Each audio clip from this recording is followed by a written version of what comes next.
Alright, now that we have the animation complete, we need a way to render it in an actual video so we can share around. And for that, we are going here to Layout. And as we can see, we can also press space and we are going to see the animation going. And yep, that's very good. Yeah, nothing wrong here. Then I'm going back to the first frame. And what I'm going to do is to actually render an animation, we need a camera. And at the moment, we don't have a camera, so let's add one. I'm going to press Shift A, and then I'm going to look here for camera and click. Nice. So the camera is going to where the 3D cursor is. And if we click here, we can go to the camera view. But as we can see, the camera is kind of inside of the robot, and that's not what we actually want. So we are going to do some setup here in the layout first, so we can move this camera around and we can actually see the scene. So what I'm going to do is come here to the up right corner, and it's going to become like a cross. So when I get here, click and drag to the left, and then I'm able to split the screens like that. Nice. So here in this one, I'm going to click on the camera, and then I'm also going to remember here to set this guy. All right. So I'm also going to press the home button. So this way the camera is going to cover the entire screen, at least the way it can. So I'm going to press T to hide the toolbar like this, and also Z and go up to hide the overlays. Then we are only going to see the camera region and the model. Nice. So now we need to move the camera in a way that it sees the robot. So one way to do that is to get the view to where you want. So for example, I would like to see the robot like this, and then I'm going to press Ctrl Alt and numpad 0, and the camera is going to where I'm viewing things. But still, it's not very good. So I can rotate here, and I go out from the camera, and I can also move the camera here. So I can press, for example, G to move it, and then we can move it around.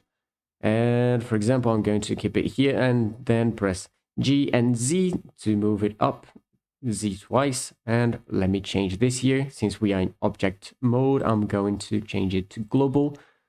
And then we can press G and Z and then move it up so we can get the robot all inside the camera. So I'm going to go back here again to make it be like around here, G and Z to move it up, and we get it kinda inside the camera. This is actually not very good. So let's move the camera in another way that's a little bit easier to move around. It's basically using the game controls. So here in this view, so the view where we can actually see the camera, we are going to press Shift and the tilde button. So it's the one that's to the left, to the number 1, and on top of the tab key. So this way we can move the camera around like this using the mouse, and then move it using the WASD, and also E to go up and Q to go down. And then as we go back, we can get somewhere around here, and then click to confirm where you want the camera. This is basically one of the easiest ways to get the camera to the right place. Well, at least I think. Alright, another thing that we are going to do is, I don't want the camera to be in landscape mode. I want it to be portrait mode, so I can share it on Instagram and things like that. So I'm going here to the output. And so this part right here, I'm going to click, and then I will flip these values. So this one's 1080, I'm going to add 1080 here. And in the Y, I'm going to add 1920. This way we have it in portrait mode. And then again, I'm going to press home, so it covers the entire screen. And I'm also going to move the camera a little bit to get a little bit closer to the robot.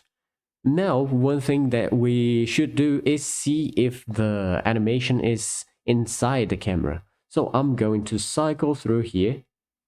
Here we have a timeline. I'm going to cycle through it and see if it's all inside the camera. So go in here.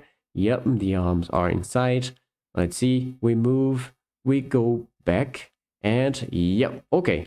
So we have all the animation inside the camera. That's good.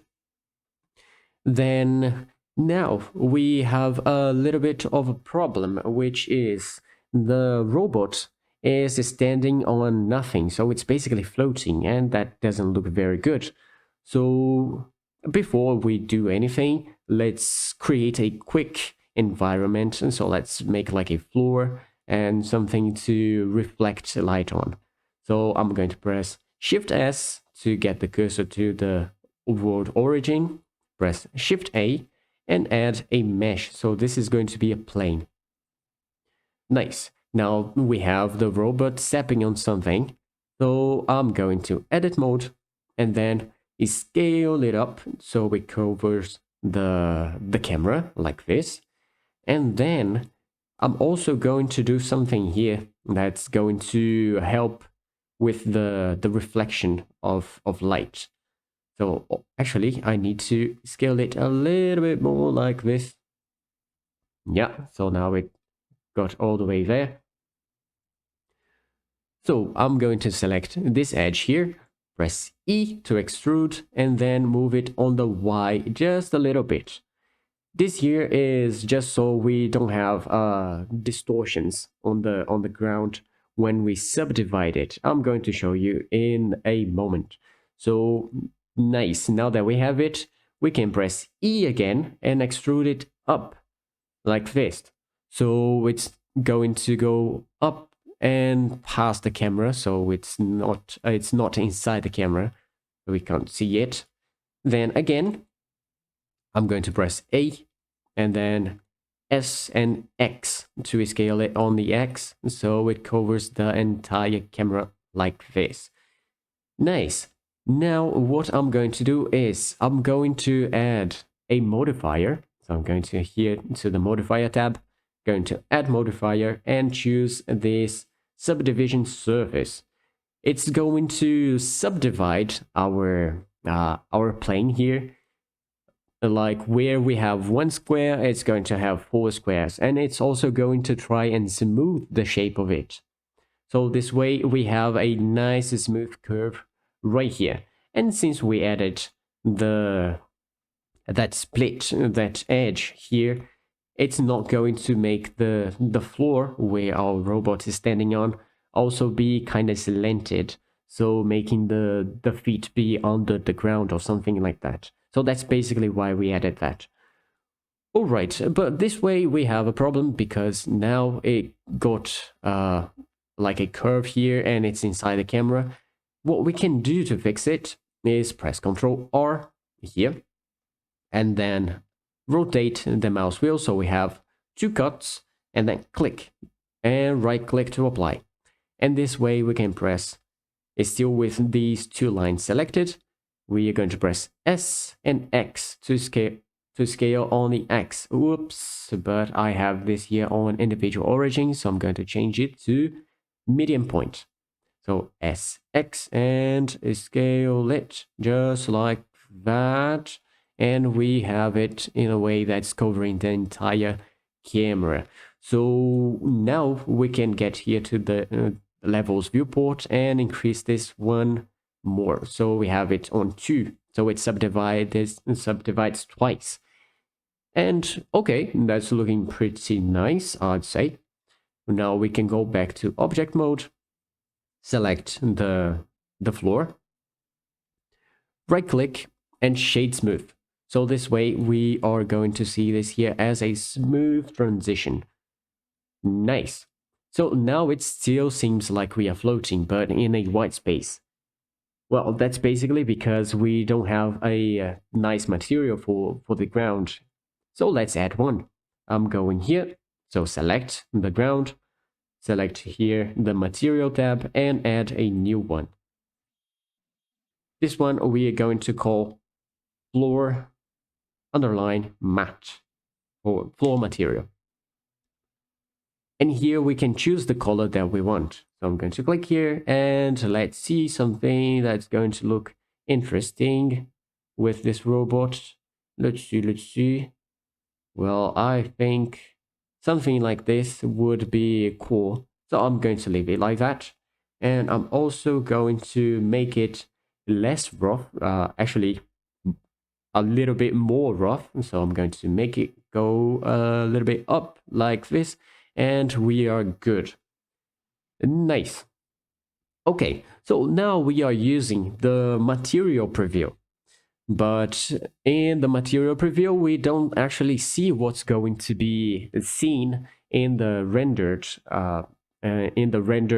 part when we actually render the thing. So I'm going to move this guy here. So I'm rotating the mouse wheel here. We can also use the middle mouse to move it around. So Alt and click if you are emulating. And then I'm going to change it to the rendered view. Okay, so now that we are in the rendered view, we see that we have no lights.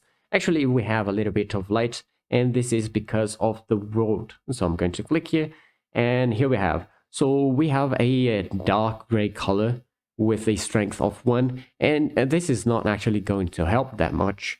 So let's add a light to it. And basically the light that we are going to add is called a sunlight. So I'm going to press Shift A and then go into light and sun. Nice.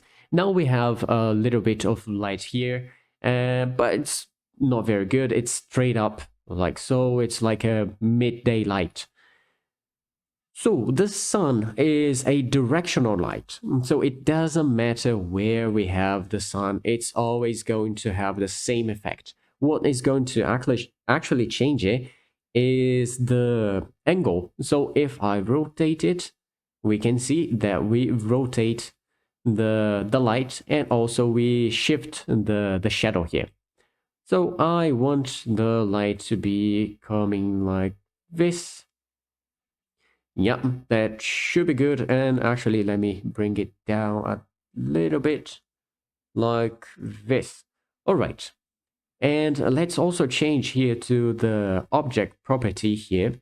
And here we can change the strength, the color of the light. I want it to be a little bit stronger. So I'm going to click here on the strength and make it be 3. Nice. So we have a little bit more of light here in our scene. But still, it's not very good. I want a little bit more lights in the scene. And I don't want something very complicated. So we can use what is called a sky texture in Blender. So let's go to shading here. Let's click here. And let me change this here to rendered. And I'm going to press Z and go up to toggle overlays. And so I only see the robot and I don't need to click on anything. I'm just going to click here on the object and going to choose road. So here I'm going to press home and then we can see the nodes that exist in this road setup. So we have a background with the color that we've seen in here, so this one, and also the output. Now we are going to add the sky texture, and for that I'm going to click here on this color and drag out. So we have this plus sign. When I release the mouse, I'm going to type sky. So we are going to have this sky texture. When I press enter, this is going to be placed here, and we have a little bit more light in our scene. And if we rotate, we can see that it looks like a pretty decent sky.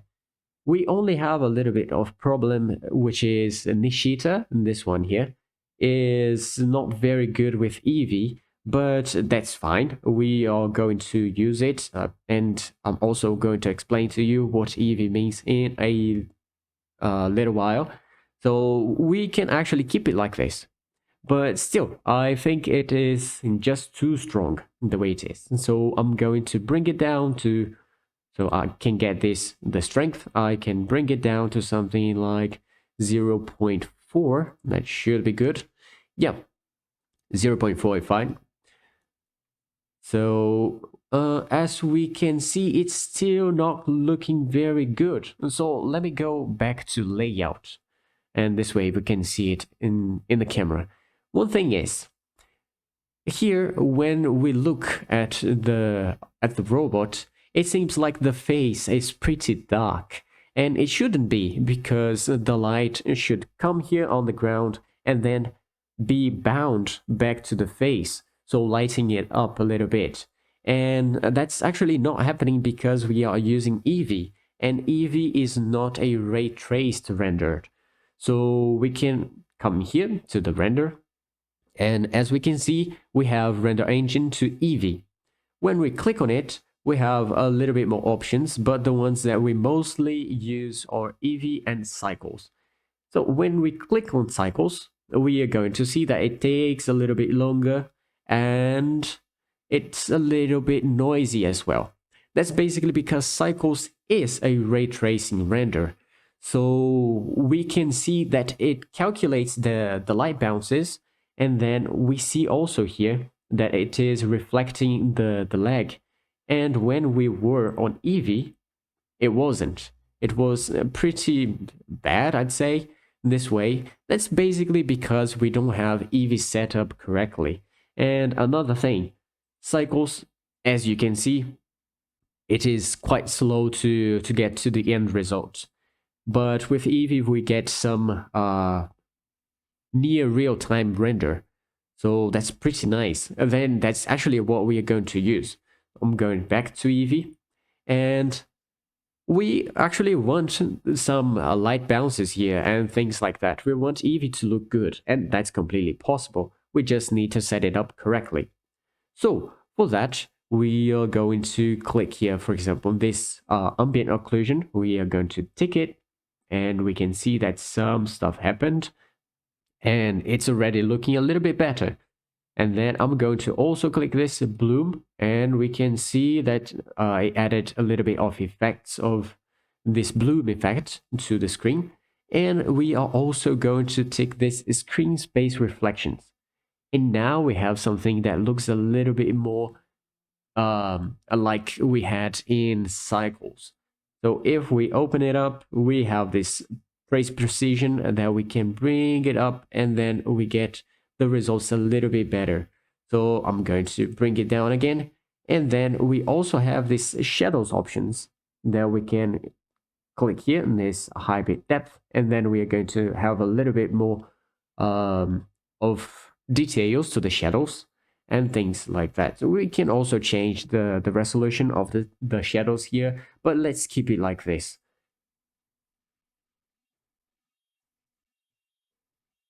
All right.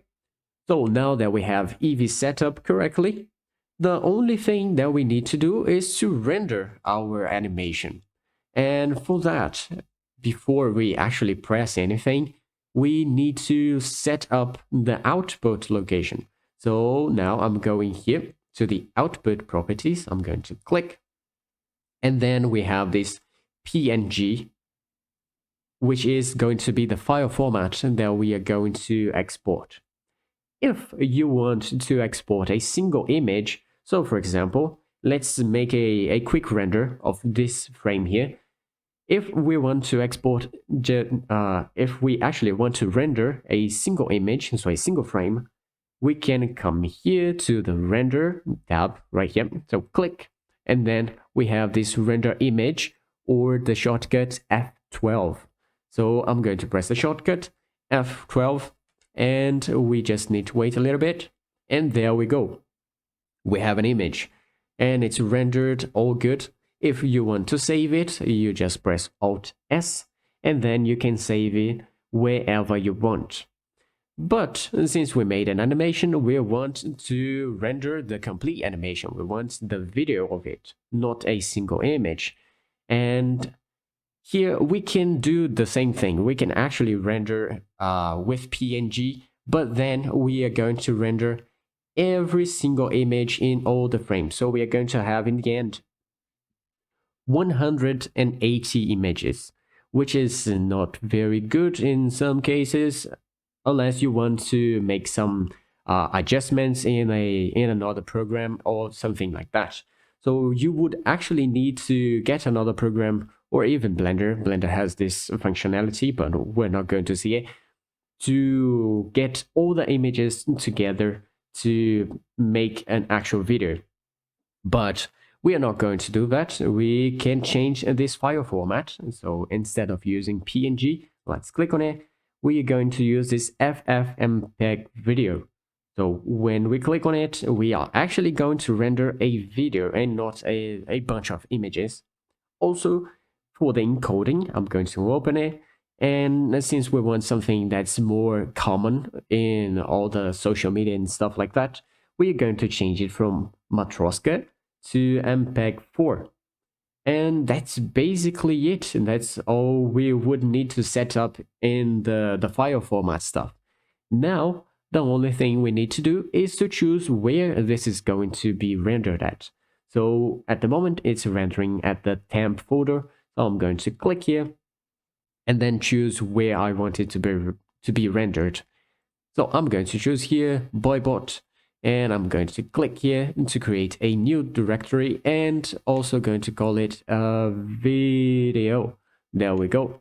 And then going to open it and choose the name of the animation. This is going to be Boybot turning on. There we go. And accept. Nice.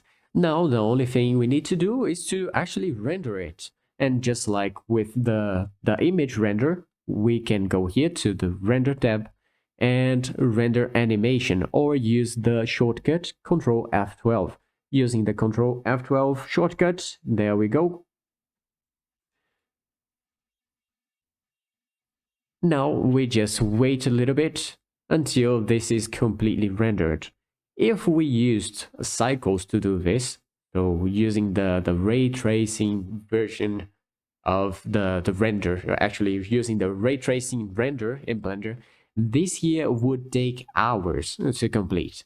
But with Eevee, as we can see, it's moving quite fast for a renderer, and this is looking quite fast. So we are going to get it in a few minutes. So when it's done, I will see you. Alright, so now that it's completely finished, the rendering, we can take a look at the folder that we set up here and see if it's all fine. So I'm going to click here and then video, and there we go. We are going to have our file there. It's called Boybot turning on, and then it's going to have some numbering here. That's basically what frame it started on and what frame it ended. So let's take a look. I'm going to double click on it and let's see. There we go. Okay, looks good. Yeah, and that's it. You got your video rendered of your animation in Blender, and this is a pretty big stuff. And so you got all the way from 0 in Blender. So you actually were able to learn how to move around, how to model, how to UV, how to add materials, how to texture, how to add rigs, how to pose those rigs, and also how to animate. And at last, we did this animation and rendered. So that's pretty nice. Okay, and that would be the end of this series. So if you have any questions, don't forget to let it in the comments. I'm going to try and answer all of them. And also, if you'd like, it would be really cool if you got the result that you get and mark us on Instagram. So, yep, that's basically it. I will see you on the next one. Bye.